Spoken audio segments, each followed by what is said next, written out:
Well, hey everybody, Michael Catlow here on March 15th, we just decided. I am literally about to jump out of my seat because this is the first in a series of what I hope to be incredible videos here with corey.redd, who we met 2 weeks ago. 2 weeks? 3 weeks ago. 3 weeks ago.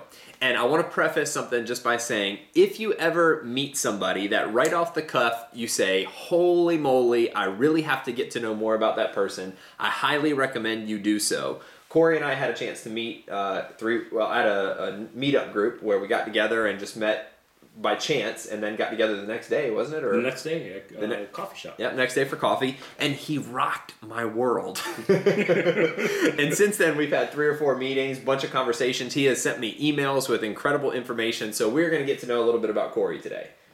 Is that cool? That's fine. Excellent. So we have no idea where this is going to come about. Actually, we were on the phone about an hour ago. And I said, hey, what are you doing in 45 minutes? Impromptu. And now we're here sitting in the kitchen getting ready to do a little interview. So why don't we'll stop looking at the camera, but hello everybody. So tell me whatever you feel needs to come out about Corey. About me. Yes. Well, it's been a wonderful journey. Life has been interesting, filled with ups and downs. I started out in the professional world selling voice and data. I decided to go to Bible college, and I went to Bible college and did that for a number of years and realized that this was not really providing fulfillment for me. So I stopped that, and as a part, I kind of had to go through a process of re-evaluating my life. What is important to Corey? What does he want to accomplish? What is fulfilling? And that kind of brought me into a journey. I started a company and realized that wasn't really what I wanted to do either.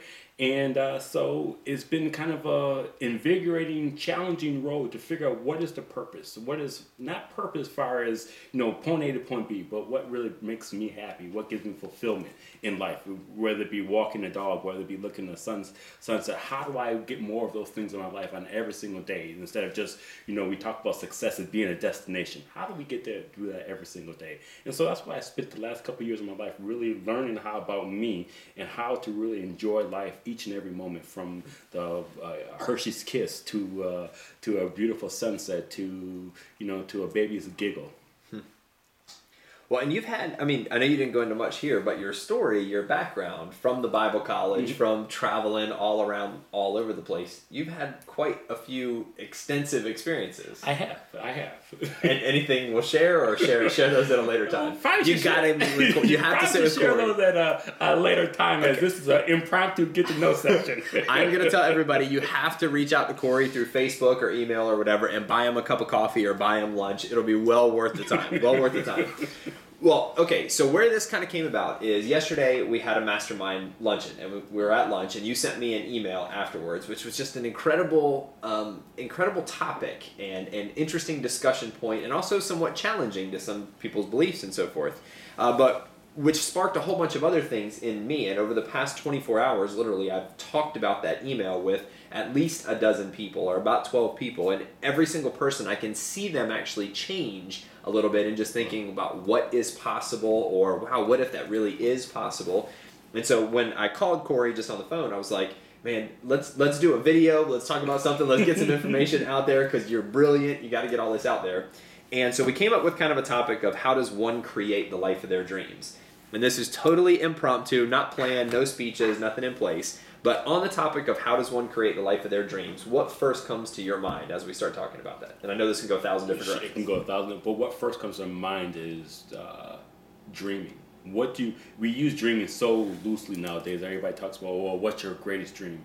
No, but really, what would you make you the happiest? And that's a challenging issue, because nowadays we're brought up to go to school, get a good job, and then get married and have a family. Well, in the process of going to school, we make a decision based upon what educational route will pay us the highest salary. Because now we've equated success to the houses, cars, and luxury items. For women, Coach bags, Louis Vuitton bags, and men maybe more Harley Davidsons, whatever your fancy is. So now you choose a profession that has a high income potential. And so all of a sudden now you excel because you cram and you get good grades in tests. Doesn't necessarily mean you mastered the information, you just passed the test. And so now you're in this profession and all of a sudden you're making money, but guess what? You got the house, you got the cars, you got the kids, but you're miserable. And now all of a sudden you realize, well, I thought that I was going to feel happy when I get here. But what is that? What is happiness now? It kind of escaped you.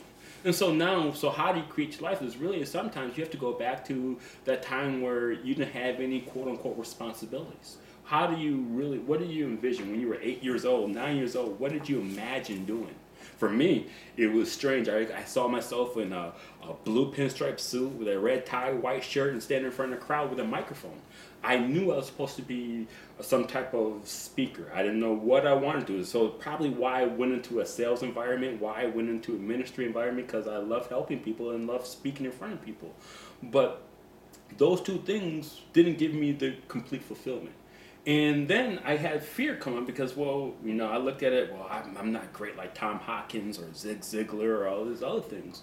So I think he's better. Well, thank you. But I didn't think those things, so I was automatically, I put a limiting belief, I put a ceiling on what my potential was. Because innately inside of me, I had a yearning for something to come out, to be shared with the world. But yet I chose in my cognitive mind, my thinking mind, to say, hey, what? You can do it. And the reason I had some of those situations were probably from some experiences I had growing up through my educational process, where I remember point blank, 8th grade year, my guidance counselor, I won't say his name because I still remember to this day, told me that I would be drinking beer in the corner with my buddies. And at that point, I was kind of resentful towards him, but I didn't know how much that really shattered my ability to test. So going through school, I had a hard time with testing. Not that I didn't know the information, because I probably to this day can tell you all the information I learned from 2nd grade on verbatim, because I kind of have a photogenic memory. But when it came to test, all of a sudden my mind went blank, because I allowed somebody to say something to me that now changed my belief system. And I say I allowed. Maybe I didn't have the tools at that point to make a different decision. But that thought process came into my mind, and all of a sudden, guess what happened? I didn't believe that I could do something. And so now my life took a turn based upon that belief system.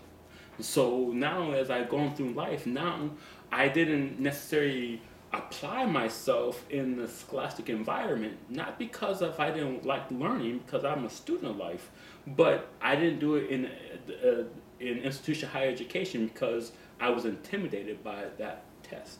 So now I created something based upon my fear.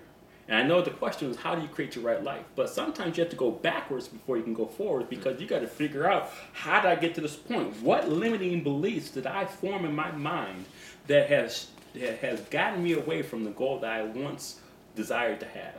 Whether you wanted to be a fireman, whether you wanted to be an astronaut, whatever you wanted to be, what fear did you sit in place to say, hey, you can do it? And that's where I believe to create the life you want to now is to start back and figure out, hey, how did I get to this point? And once you get to that point, and you can make a conscious decision, and you can look at, say, hey, this belief is not true. That's liberating, because now you have control of the decision. Now you're not a victim of life. Now you can make a decision and say, hey, that might have been true. I might accept that being true, but this is really the truth. And now I can make a decision to work towards something differently by my own conscious mind to have something differently. Now, that's not something to make you feel good, because a lot of times it's going to be some work. But if you realize that you're not trapped by saying that this is who you are, then also that gives you a freedom and a liberty, and it brings a part of your life back and that excitement back that we're all looking for. For sure. And this is between us and everybody there.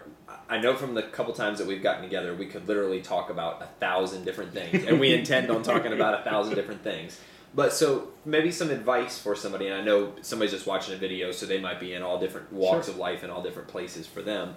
But what would you, if you were sitting with somebody, and is there a general blanket statement that you might give to somebody on how they can start living their best life, or steps they can take? The steps to take, first of all, is allow yourself to go back into your mind and dream to where you wanted to be. You know, Another thing, I'll share personal experiences because the only thing I can talk about is for me. I always wanted to be an author. But because of that little situation I talked about, but guidance counselor and how school worked out, I didn't believe I had the ability to. So I always had a quote-unquote writer's block, mental block, and so even though I took all the different courses, sit down with a pen and paper and typewriter, nothing seemed to work for me. And so I had to learn that maybe I have a different style, maybe I have a different learning method. So that does not necessarily mean that I can't have my dream. It's just maybe I'm just a little bit different, unique. We're all unique. And so I would say is just figure out what you want to do. Forget all the reasons why you can't do it. What is it that you want to do? What is the kind of life that you want to have? What kind of relationship do you want to have? What kind of family life do you want to have? What kind of career do you want to have? And when you look at those things, then you can say, hey, well, they're not asking what I'm doing wrong. So ask yourself, why can't I? Why can't I do that? What is my belief system that's holding me from it? It's not based upon your genetics. It's not based upon your school background. It's not based upon your economic background. It's really based upon your thought process towards that situation. And if you can change that thought process, you can change your destination. Yesterday at lunch, I don't have the note card on me, so I might mess up the language. You had talked about being on a path of self-discovery, right, or a journey of self-discovery. Yeah. Can you elaborate on that? Sure. I think that's key. Well, life is self-discovery. And when I went to Bible college, and a lot of people can relate when they go to church, they hear pastors, preachers, whatever you want to call them, talk about salvation. Well, salvation really comes from the word salvage. So what salvage means is if you have a car and somebody hits it, then you realize where they hit it, that part is broken. So you need to find a way to salvage it or replace it and put a new part there. So every day we have an area in our life where our thought process could be broken.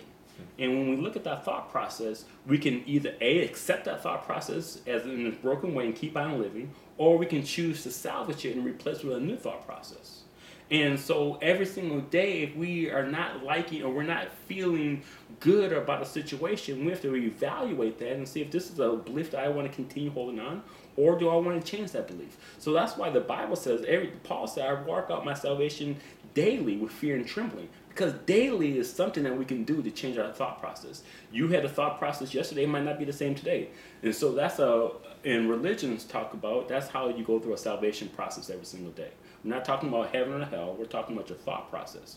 And so every day is a self-discovery. You discover something that either A, you appreciate about yourself or you don't like. If you don't like something, then you find a way to change it. Or why did I hold on to that belief? If you like it, then you appreciate it and you embrace it, and that will give you fulfillment. That's what brings a smile to your face. Got it. And you also have what I believe to be a unique skill set or a unique background in philosophy between religion, or we'll say quote-unquote religion, and the Bible, as well as the metaphysic, science, spiritual side of life. I know that was going to be a potential topic we were going to talk about, but while we're here, we've had some interesting conversations about that. I think, now this is my personal opinion, we've been specialized in all areas of our life. So you look at education from my research in America has been studied from the Prussian style of education system. And then what the Prussian style of education basically is, we train people to be employees or into the military. And if you look at the military, you look at that, you learn a particular skill set. And that's what you're specialize in. And you specialize in this, and you specialize only in this, and somebody else specializes in this particular area. And we can see in the business world, if you go into accounting, you have tax accountants, you have cash flow accountants, you have cost accounting. You have all different ones before you can form a balance sheet. And everyone has their own thing that they do that they're good at, and they don't know what somebody else does. Well, we have translated that into science, religion, and philosophy, where they're all really they're speaking the same message, but with different vernacular. So since we specialize, I don't know what you do. So since I don't know what you do, automatically I'm going to reject it versus embracing it. So science confirms the Bible confirms science, and then so does philosophy. The terminology might be different, but we can see some of the same principles throughout both of them. And until we can learn to have, as the Buddhists say, mindfulness, where I can be mindful of you and enjoy what you say, and then also the same with you can enjoy what I say, then we can see the differences in each other's statement, yet embrace both thought processes.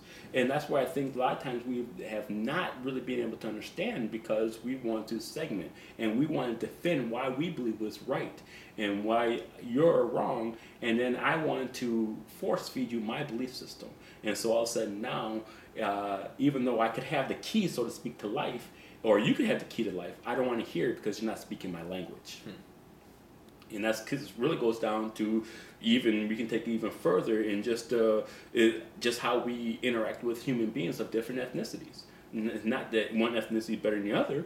It's just really that we speak different languages. We come from different backgrounds. I mean, we might do things differently. You might do things differently. But until I can appreciate that, then that's the only way I can really enjoy each individual person as a whole. Until that point, we're kind of just, we're walling ourselves off. And that's what we've done in religion and science. We wall ourselves off from each other. So question, and I think we're going to wrap up the video here in just a minute. I know we talked on the phone a little bit about doing a maybe video series or an interview series or whatever. Would you be up for doing something along those lines? I would love to. I would love to if you want to have me back. I tell you, selfishly, personally, I was talking with Corey and saying, I don't care if anybody even watches the video whatsoever. I have found Corey over 3 or 4 meetings now to be what I would consider a mentor. Love the way you think, love the way you operate. One of your goals that you've been doing is reading a book a week, right? Mm-hmm. I'm sure that opens up all kinds of spectrums and horizons. But we'll figure out a way to put together an agenda or something, a set of topics and so forth. And if you have any topics that you would just love somebody's perspective on, maybe we could have some people submit some questions we could talk about. That would be awesome. I would love to do that, yeah. Excellent. Well, share how people can get in contact with you if you'd so like to do that. Sure. Email or... Email, you can email me at Corey, COREY .redd, REDD @gmail.com, or you can find me at Facebook, Corey, COREY RED, REDD. And we'll put links to all that on the video here. Any final words for video number 1? I think it was, hopefully it was insightful and enjoyable, and last word is, create a great day. And I can tell you, as we know in life, if this is the breadth of knowledge of something, we've only scratched the scratch of the surface. I've spent probably 12 hours with Corey over the past couple weeks, and we're just using this as a little teaser to get going forward. So we will see you next time. Thank you, sir. Thank you. Appreciate it. See you, everybody. Bye now.